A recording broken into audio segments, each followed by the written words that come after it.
दोनों बहलो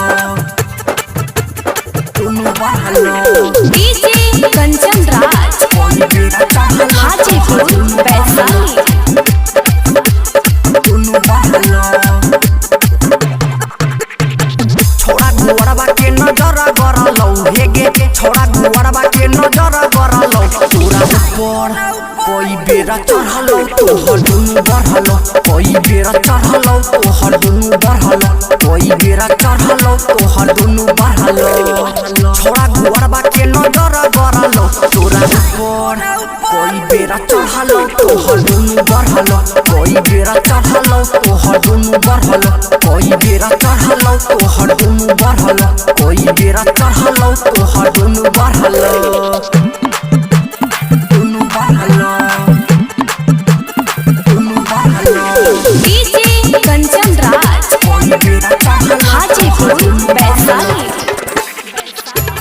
दुनु बढ़लौ दुनु बढ़लौ कौन यूज करे छो तोरा में फीता चला सामान छो हीरा दुई बीता सुन ना कौन यूज करे छो तोरा में फीता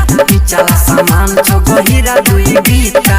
एक बेर दुई बेर से नहीं मन भरलौ हेगे एक बेर दुई बेर से नहीं मन भरलौ तोरा ऊपर कोई बेरा चढ़लौ तोहर दुनु बढ़लौ कोई बेरा चढ़लौ तोहर दुनु बढ़लौ कोई बेरा चढ़लौ तोहर दुनु बढ़लौ कोई बेरा चढ़लौ तोहर दुनु बढ़लौ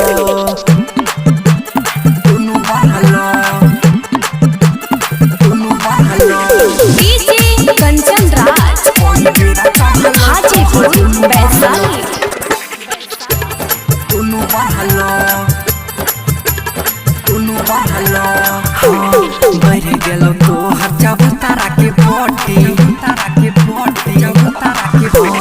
अनुराग रौशन छोड़ल को छरपटी अनुराग रौशन छोड़ल को छरपटी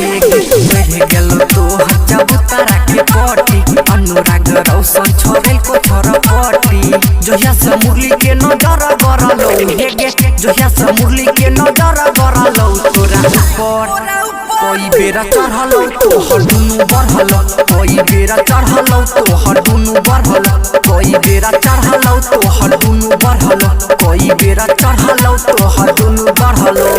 भाग तोरी बहिन। Recording by Rajiv Rock Film Support.